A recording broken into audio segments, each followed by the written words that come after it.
दान में, तोहफे के रूप में सुलेमान को और उससे पूर्व के राजाओं को दी है। उसके बदले में यहाँ लिखा है वो क्या देता है सुलेमान? 20 नगर, गलील के 20 प्रांत, 20 शहरों को वो सोर के राजा को देता है। और जब सोर का राजा हीराम वहां देखने के लिए उन प्रांतों को जो सुलेमान से प्राप्त हुए हैं पहुंचता है, तो उसको देखकर उसे बिल्कुल अच्छा नहीं लगता, ऐसा बाइबल में लिखा है। वो गलील के उन प्रांतों को देखकर कहता है, उसका एक नया नामकरण वो करता है, कबूल। मतलब काबुल, मतलब उसका अर्थ है जो कि अच्छा नहीं हो, गुड फॉर नथिंग, जो बेकार हो, जो तिरस्कृत हो, नीची दृष्टि से देखे जाने वाले प्रदेशों के रूप में हीराम राजा उन प्रांतों का नाम देता है। ये कैसे संभव है जबकि वहां पर इतनी कद काठी वाले पुरुष ने 40 साल तक शासन किया है? परमेश्वर के मन के अनुसार के व्यक्ति दाऊद का शासन काल उन स्थानों में 40 साल तक था। उसके बाद ये जो राजा है सुलेमान जो बुद्धिमान है, उसके शासन काल में भी इन प्रांतों के विषय में कहने के लिए कोई अच्छी बात नहीं है। और हीराम के राजा को देखकर तो बिल्कुल भी पसंद नहीं आया। तिरस्कृत, a place that's looked down upon, good for nothing, जिसके विषय में गवाही है कि ये तो बिल्कुल ही बेकार के प्रांत हैं। और इस प्रकार का एक नाम उन गलील के प्रांतों को दे दिया। बाइबल में मेरे ख्याल से लगभग 67 बार है शायद, यदि मैं सही हूं तो इस गलील शब्द का उपयोग किया गया है, गलील ऐसा कहकर, और उसमें से 65 बार तो नए नियम में ही किया गया है। 64 या 65 बार नए नियम में गलील शब्द का प्रयोग हुआ है। तो इस प्रकार ये प्रांत गलील के बड़े ही तुच्छ और नीची दृष्टि से देखे जाने वाले प्रांत हैं। लेकिन इन प्रांतों के विषय में जब नए नियम में इतने साल गुजर जाने के बाद भी इसके ऊपर कई आक्रमण हुए, असूरियों ने जब आए तो ये लगभग खाली हो गया था गलील का इलाका, फिर दोबारा बस गया और वहां पर बहुत अन्य जाति लोगों का मिश्रण उसमें हो गया। और ऐसे दौर के बाद नए नियम में बहुत प्रभु यीशु मसीह के आने के समय तक भी गलील के विषय में एक गवाही है।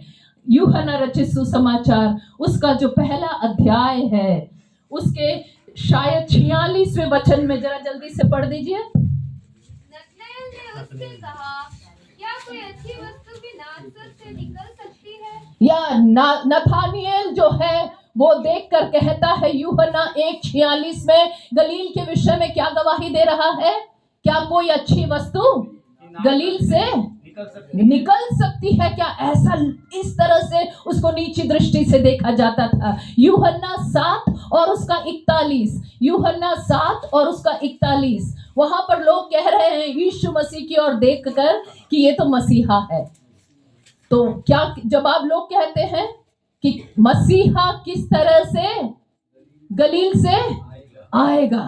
क्या ये संभव है कि मसीहा गलील जैसे तिरस्कृत और निंदित स्थान से क्या मसीहा आ सकता है? ये गवाही है गलील के विषय में लोगों के मुंह में। और फिर यूहन्ना 7 उसी के 52वें पद में 52, वहां लोग कहते हैं कोई नबी गलील से कभी नहीं निकला है, कोई नबी गलील से कभी नहीं प्रकट हुआ है। लेकिन मैं आपको बता दूं, जिन इलाकों का कुछ अच्छा नहीं हो सका, जिसको तिरस्कृत और निंदित कर लोगों ने ठुकरा कर उसको एक परे रख दिया है, उस स्थान में प्रभु यीशु मसीह को आना अच्छा लगा। पैदा वो बैतलहम में हुआ है, लेकिन यीशु मसीह, यीशु नासरी जो गलील में है, उसके नाम से यीशु की पहचान है। जब आपकी पहचान के साथ यीशु की पहचान जुड़ जाती है तो हालात बदल जाते हैं। आमीन। यीशु जो राजाओं का राजा है, सुलेमान कुछ नहीं कर सका, परमेश्वर के मन के अनुसार का दाऊद उन स्थानों के परिचय को, परिभाषा को बदल नहीं पाए। और यहाँ तक कि शाऊल लंबी कद काठी का है, दिखने में बहुत अच्छा नौजवान है, समर्थ है, वो जब इन देशों के प्रांतों की परिभाषा को, अर्थ को नहीं बदल सका। यीशु कहता है मुझे वे प्रांत चाहिए, क्योंकि मेरे कदम जब उन स्थानों में पड़ेंगे तो उसकी जाएगी, उसका अर्थ बदल जाएगा, उसका तिरस्कार, उसकी निंदा उन भागों से मैं हटा दूंगा। यीशु कहता है इन प्रांतों के विषय में। यशायाह नबी की पुस्तक 9वां अध्याय उसके पहले और दूसरे वचन में भविष्यवाणी यीशु के आने से पहले ही कर दी गई है। यशायाह 9 उसका 1 और 2 वहां क्या लिखा है कि परमेश्वर गलील के अपमान को बदल कर क्या देगा? महिमा देगा। लिखा है पहले वचन में, गलील की निंदा को वो हटाकर, देशों ने उसका अपमान किया है, लोगों ने गलील का अपमान किया है, उसको नाम दे दिया है कि ये तो किसी बात के लायक नहीं, अच्छा नहीं, ऐसी उसके बारे में उसके परिचय को लिख दिया है। लेकिन परमेश्वर गलील को महिमा देगा। नबूवत करने वाले यशायाह ने पुकार कर कह दिया, और यीशु मसीह इसी बात को लूका मत्ती रचित सुसमाचार उसके 4 अध्याय में उसके 13वें 14वें पद में 13 में और 14 में इसी भविष्यवाणी की पूर्तिकरण को हम देखते हैं 15 में। तो वहां लिखा है, जो लोग अंधकार में बैठे हैं, जो उनके पास कोई ज्योति नहीं थी, वहां पर ज्योति चमकी। और 16वां वचन है, जो अंधकार में बैठे हुए थे उन्होंने बड़ी ज्योति देखी। And upon those who sat in the region and shadow of death, जो मौत के तराई में छाया में बैठे थे, उनके ऊपर ज्योति चमकी। प्रभु यीशु मसीह के विषय में जो इशारा नबी ने किया है यशायाह नबी में, उसका पूर्तिकरण यहाँ नए नियम में प्रभु यीशु मसीह के रूप में हो रहा है। और उसी अध्याय के 23वें वचन में ये प्रभु यीशु मसीह जो जगत की ज्योति है, जो लोगों को पापों से छुटकारा देने वाला है, उसके विषय में क्या लिखा है, कहाँ घूम रहा है वो प्रभु यीशु मसीह? सारे गलील में। बोलिए सारे गलील में। उन सारे गलील में ये 20 शहर भी हैं जिनको की नकारा कर कर घोषित कर दिया गया था। सारे गलील में फिरता हुआ उन सभाओं में उपदेश देता रहा। वो एक एक शहर में गया, उसने प्रचार वचन को सिखाया, उसने सुसमाचार का प्रचार किया। जितने रोगी विश्वास के साथ उन स्थानों में आए, उसने छूकर चंगा किया। परमेश्वर प्रभु यीशु के पैर, उसके कदम जब आपके जीवन में या प्रांत में पड़ जाता है, वहां के सारे कठिनाइयां, मुश्किलें, परेशानियां, निंदा, बीमारी वो टिक नहीं सकती। उन्हें जाना होगा, क्योंकि वो बुद्धिमानों का बुद्धिमान परमेश्वर। किसी इंसान जिन चीजों में तब्दीली नहीं ला सकता है, वो भले ही थक हार कर लिख देंगे कि ये तो चैप्टर क्लोज हो गया, अध्याय बंद आपके जीवन का। वहां पर प्रभु यीशु मसीह जब आता है, वो जो जान देने वाला है, उन अध्याय समाप्त हुए स्थानों में, मौत लिख दी गई ऐसे स्थानों में जान को वो डाल देता है। ऐसा सामर्थी वो परमेश्वर है। और ये प्रभु यीशु मसीह का जो अधिकांश सेवा का केंद्र है अपनी सेवकाई के दौर में, जो 30 साल 33 में से जो साल वो फिर कर 3 साल उसने सेवा किया, वो और जो जीवन काल था उसका पैदा होने के बाद अधिकतर समय यीशु मसीह इन्हीं गलील स्थान में पल कर बड़ा हुआ है। और यही वो गलील है जहां से उसने अपने पहले शिष्य को सेवकाई के लिए बुलाया, चुना है। और प्रभु यीशु मसीह के 12 चेलों में से 11 जो चेले हैं वे इसी गलील प्रांत के हैं।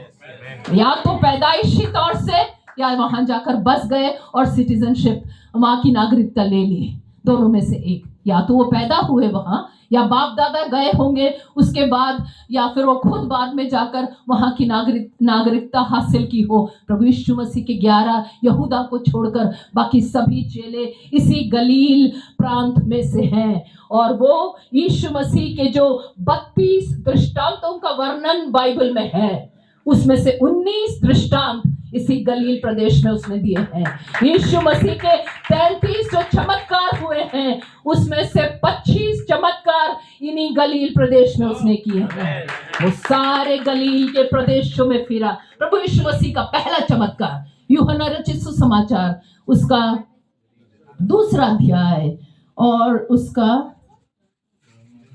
यूहन्ना रचित सुसमाचार उसका दूसरा अध्याय और उसके पहले से लेकर जो पहला चमत्कार प्रभु यीशु मसीह ने किया है वहां वर्णित है। वो क्या लिखा है? गलील के काना में। काना कहाँ है? गलील में। पहला चमत्कार जो प्रभु यीशु मसीह ने किया है वो गलील के काना में है। शादी ब्याह का घर है। आपके यहाँ कैसा होता है? 100 लोगों का खाना को शादी में अगर 500 लोगों को बुलाते हैं तो क्या 200 लोगों का खाना बनाते हैं? नहीं भाई, पूरे 500 का बनाएंगे ना, है ना? थोड़ा ज्यादा भी बना देंगे कहते हैं, क्योंकि पता नहीं ना कब कोई बिना इनविटेड न्योते के भी घुस जाते हैं, है ना? आप लोग तो नहीं गए ना ऐसा खाने के लिए, ऐसा जीवने के लिए तो नहीं गए। न्योता तो नहीं मिला था, लेकिन अच्छे वस्त्र पहनकर चले जाते हैं। किसको पता चलेगा? कहेंगे लड़के वालों की तरफ से है, लड़के वाले पूछे तो कहेंगे लड़की वालों की ओर से है। अब शादी ब्याह में कुछ बोल तो सकते नहीं ना, ऐसे जीवने वाले भी आ जाते हैं, तो फिर ज्यादा का बंदोबस्त करना पड़ेगा। तो मुझे ऐसा लगता है यहाँ ब्याह के घर में भी उन्होंने बंदोबस्त तो पूरा किया होगा, लेकिन एन वक्त पे क्या हो गया? दाख मधु खत्म हो गया। बाहर मटके में 6 मटके पड़े हैं पत्थर के। उन मटकों का पानी लोग पीते नहीं हैं। ध्यान से सुनना, वो किसके लिए रखे हैं? क्योंकि उनकी प्रथा है शुद्धिकरण की, मतलब वे लोग खाने से पहले हाथ धोते हैं। बाद में उनकी कई विधियां हैं व्यवस्था के अनुसार, यहूदियों की उनके नियम कानून के अनुसार उस कार्य के लिए उसके अंदर का पानी रखा हुआ है। मरियम क्या कहती है उन सेवकों से? जैसा यीशु कहता है वैसा करो। तुम्हें समझ में नहीं आ रहा, मगज में नहीं चढ़ रहा कि क्या बोल रहा है, ऐसा करने से कैसे हो सकता है? चिंता मत करो, जो कुछ वो कहता है तुम्हारे समझ में आए या ना आए वैसा ही कर लो, तो तुम आज एक चमत्कार को देखोगे। ध्यान से सुनना, इससे पहले कभी कोई चमत्कार हुआ नहीं है।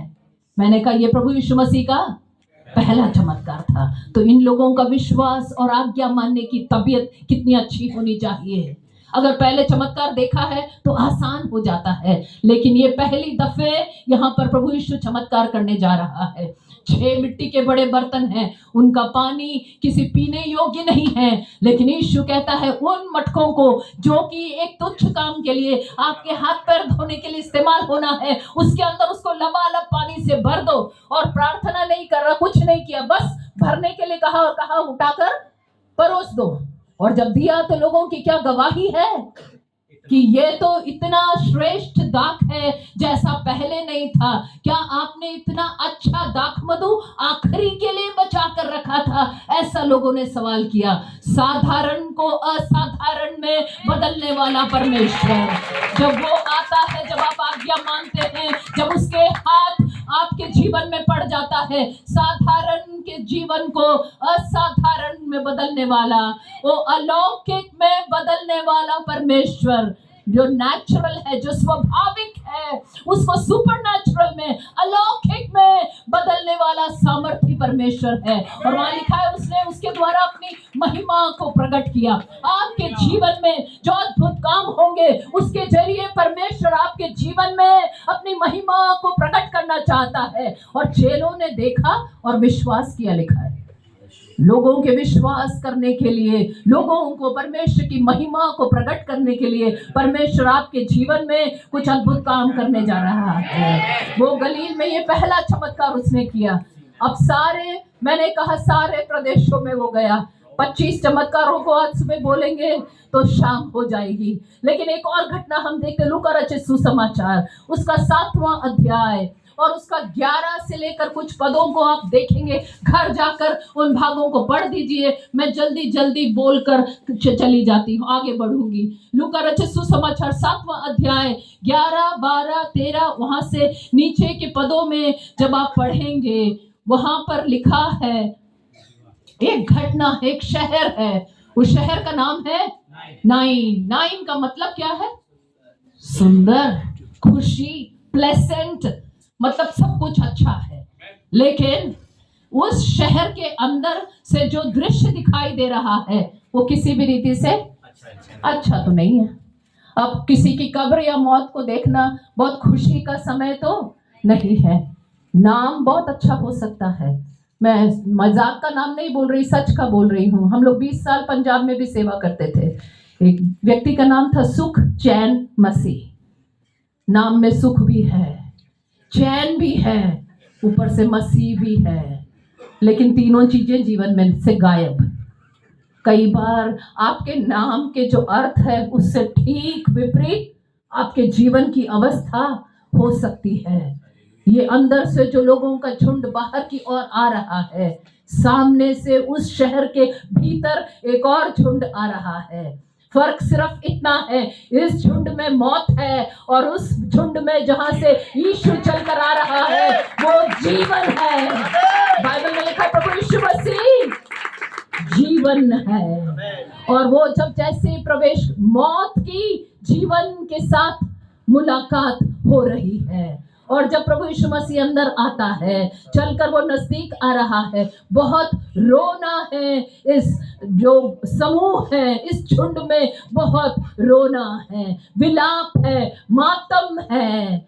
इस जगह में, इस प्रांत में, राजस्थान जहां मैं अभी खड़ी हूँ, जोधपुर, रुडाली लोगों को कितने लोग जानते, सुना है? मत बोलिए कि नहीं सुना है। रुडाली वो एक ऐसा समूह है, पहले जमाने में जब किसी के घर में मौत हो जाती थी तो रुडालियों को बुलाते थे। क्या करने के लिए? रोने के लिए। क्योंकि जरूरी है ना, जब घर में मौत हो जाती है तो इज्जत की बात समझते हैं कि बहुत लोग इकट्ठा होकर, जमा होकर मातम मना रहे हैं उस परिवार के लिए, उस व्यक्ति के लिए रो रहे हैं। इतने लंबे घूंघट काट कर चेहरा नहीं दिखता है। और मैं जब उदयपुर में रहती थी, मैंने देखा है औरतों का समूह ऐसे सड़क से होकर किसी मौत के घर में जाता है तो वो घूंघट डाल के रोने की ऐसी आवाज आती है, और वो ऐसा करते हुए जाते हैं। तो रुडाली लोग भी बैठ के घूंघट काट कर ऐसा। आपको लगता है कि वो दर्द महसूस करके रो रहे होंगे? नहीं, उनको खरीद कर पैसे पर, किराए पर, भाड़े पर लाया गया है ताकि इज्जत बरकरार रहे और लोगों को रोने का एक समूह वहां दिख जाए, वो रोते हैं। लेकिन प्रभु यीशु मसीह जो करीब आ रहा है वो आपके दर्द को जानता है। वो इसलिए नहीं आया है कि कुछ उसको शो करना है, ड्रामा, लेकिन उस समूह के दर्द को, उस औरत के, विधवा के दर्द को वो जानता है। आज सुबह जो यहाँ खड़ा है, आपके अंदर के उतार चढ़ाव को, दुख को, दर्द को, आंसू को वो देख रहा है। आप कहेंगे कोई समझता नहीं मेरे दर्द को, वो लोग नहीं समझते हैं, लेकिन एक है, चाहे आपके माँ बाप, चाहे आपके पति, चाहे आपकी पत्नी, आपके बच्चे, आपकी उस समस्या को, आपका पास्टर हो सकता है, आपके अगुवे हो सकते हैं, आपके मित्र हो सकते हैं, वो नहीं समझे, लेकिन समझने वाला एक आज हमारे मध्य में खड़ा है और वो उसके पास आया। लिखा है 14वें वचन में, and he touched the open coffin, उसने आकर उस कफन को छू लिया। वो व्यवस्था तो कहती है कि अशुद्ध है, छूना नहीं चाहिए। शायद उठाकर चलने वाले लोग भी भाड़े के होंगे, अपने खुद के नहीं होंगे, क्योंकि मृतदेह को छूना अशुद्ध माना जाता है। गिनतियों की पुस्तक उसका 19वां अध्याय 11 और 16 में वे पद है जो व्यवस्था कहती है मृतदेह को, मृत चीज को छूने से अशुद्ध हो जाते हैं। लेकिन ये राजाओं का राजा, प्रभुओं का प्रभु, नबियों का नबी प्रभु यीशु मसीह ने उस अशुद्ध मृतदेह को छुआ। आप समझ रहे हैं? अशुद्ध ने, शुद्ध ने अशुद्ध को छू लिया। तो जब शुद्ध ने अशुद्ध को छुआ, शुद्ध अशुद्ध नहीं बन गया, लेकिन जो अशुद्ध था वो शुद्ध हो जाता है, वो जीवित हो जाता है। जब प्रभु यीशु मसीह अशुद्ध को छूता है तो अशुद्ध शुद्ध हो जाता है। उस प्रभु यीशु मसीह के बहुमूल्य लहू को जिस हमने जब स्वीकार कर लिया, उस प्रभु यीशु के नाम को जब हमने अपने जीवन में बसा लिया है, हमारे सारे पाप क्षमा हो गए। हमें लंबी यात्राएं नहीं करनी पड़ती। हम अंबाजी शहर में पहला कलीसिया जहां हमने स्थापित किया था, स्कूल अभी बहुत बड़ा है, उसकी शुरुआत उसको भी मैंने ही वहां पर शुरू किया था। एक बहुत अच्छा तीर्थ स्थल है। दूर दूर से पढ़े लिखे लोग नंगे पैर साष्टांग प्रणाम कर कर वहां तक यात्रा करते हैं ताकि मन की मुरादें पूरी हो जाए और मेरे पाप शुद्ध हो जाए। कहीं कहीं क्या क्या इंसान नहीं करता, लेकिन प्रभु यीशु मसीह जो मार्ग सत्य और जीवन है वो जब हमारे जीवन में आ गया, बस उसके नाम को लेने से, अंगीकार करने से और अपना समर्पण करने से हमारे सारे पाप शुद्ध हो गए, हमें माफी मिल गई। हमारे जीवन में उसने एक परिवर्तन, एक बदलाव कर दिया। आज सुबह वही यीशु यहाँ खड़ा है। चाहे हमारे पाप कितने भी अर्थवानी रंग के क्यों न हो, हमारी गलतियां हमें लगता है अरे बाप रे इतनी बड़ी गलती हो गई, इसकी तो माफी मुझे नहीं मिल सकती, मैं थोड़ा सा मुड़कर पीछे चला गया था। लेकिन आज सुबह जो यहाँ खड़ा है वो आपको छूकर आपके जीवन को फिर से बहाल कर सकता है, सुस्थापित कर सकता है। He can restore you back। वो आपको फिर से फेर कर, बदल कर, लौटा कर ला सकता है। आज सुबह जब आपका पास ये वचन सामर्थ्य जो जीवन है, जो जीवन है उसका जब वचन आपके पास आ रहा है, अपने आप को यथास्थापित करने का अवसर परमेश्वर का आत्मा यहाँ बैठे कईयों को दे रहा है। वो आपके जीवन में बदलाव लाने वाला परमेश्वर है। वो पूरी रीति से जीवन को बदल देता है, अशुद्ध को शुद्ध कर देता है। और इस तरह एक एक प्रांत में प्रभु यीशु मसीह फिरा और उसने लोगों को चंगा किया, सुसमाचार सुनाया। और उसके बाद पहाड़ी उपदेश जो बाइबल का एक बहुत मुख्य भाग है, इसी गलील प्रांत में यीशु ने किया। रूपांतरण का जो अनुभव है लोगों ने इसी गलील प्रांत में किया। आप सोचिए प्रभु यीशु मसीह से संबंधित जितने भी महत्वपूर्ण घटनाएं हैं सब इसी गलील प्रांत में, जिसको कि तिरस्कृत और निंदित कर कर लोगों ने राइट ऑफ कर दिया था, उन स्थानों को प्रभु यीशु मसीह के कदम पड़ने के कारण उसकी परिभाषा बदल गई। क्योंकि परमेश्वर ने कहा जो अपमान जिसका किया गया है, देशों ने, लोगों ने अपमान किया, उसको मैं महिमा दूंगा। परमेश्वर महिमा को देने वाला, आपके जीवन को बहाल करने वाला परमेश्वर जी उठने के बाद भी गलील के पहाड़ी पर ही वो लोगों को दिखाई दिया, उठाया जा रहा है। उस समय भी उसी पहाड़ी पर लोगों को दिखाई दिया है। जो महान आज्ञा है वो भी इसी स्थान में उसने लोगों को दी। जो महान आज्ञा आपने और मैंने पाई है वह भी इन्हीं प्रांतों में दी। इतना ही नहीं, प्रेरितों के काम और उसका पहला अध्याय और उसका 11वां वचन, वहां पर क्या लिखा है? जो धन्य आशा यीशु मसीह के इस संसार में आकर, जी कर, चमत्कार कर कर, क्रूस पर चढ़कर, मरकर, तीसरे दिन जी उठकर और उठा लिए जाने तक ही कहानी खत्म नहीं है। राजा लोग आते हैं, वो या तो उनको परिवार में, राजसी परिवार में जन्म हुआ है इसलिए वो राजा बनते हैं, या फिर शायद कोई संतान नहीं तो गोद लेके उस परिवार में होने के कारण राजा बनते हैं। लेकिन यीशु मसीह पैदाइशी राजा है। जब वो पैदा हुआ उसके लिए राजा के उपयुक्त चीजें लेकर लोग आए, दूर देश से ज्ञानी लोग, और वो क्रूस पर चढ़ा तब भी उसके ऊपर की तख्ती कहती है कि यहूदियों का राजा। सूली पर मरते समय भी वो राजा है, और वो जो वापस आएगा राजाओं का राजा बनकर वापस भी आएगा। प्रेरितों की पुस्तक, प्रेरितों के काम, पहला अध्याय 11, क्या लिखा है वहां?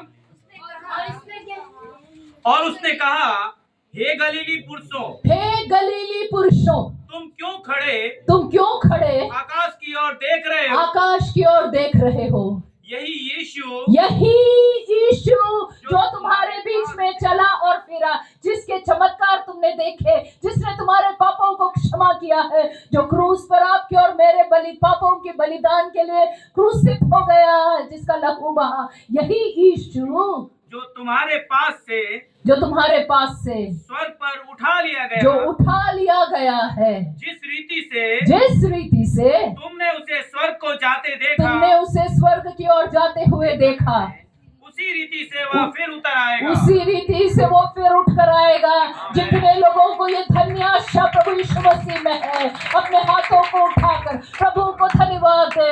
ओ इन सारे गलील के लोग जो निंदित और तिरस्कृत थे, उनके पास एक धन्य आशा, जो आशा रहित थे, उनको एक धन्य आशा प्रभु यीशु ने दी है कि वो वापस आएगा। आज हमारे पास, यहाँ बैठे प्रत्येक के पास जो यीशु के लहू से धुले हैं, जो उसकी आज्ञाओं को मानकर पूरा करने का मन रखते हैं, वो प्रभु यीशु मसीह दोबारा आएगा और हम उसके साथ बादलों पर उठा लिए जाएंगे, उसके साथ मिलेंगे यदि जीवित है तो, और अगर मर भी जाएं तो हम कब्र में से फिर जी उठेंगे, रूपांतरित देह पाएंगे, महिमामय प्रभु के संग हम वास करेंगे। और इस धन्य आशा के लिए हम परमेश्वर की स्तुति और तारीफ करें।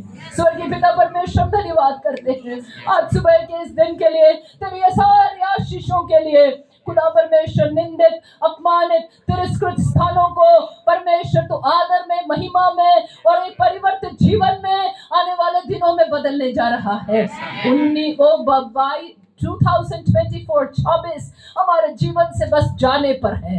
इस साल में हो सकता है कई नुकसान, कई प्रकार की हानियां, कई प्रकार की निंदाओं का सामना, क्लेशों का सामना किया होगा, लेकिन प्यारे पिता परमेश्वर प्रभु यीशु में जो धन्य आशा है उसके लिए हम दिल से तेरा धन्यवाद। इस जोधपुर में आज जितने यहाँ बैठे हैं, प्रत्येक की आंखें तेरी और टिकी है।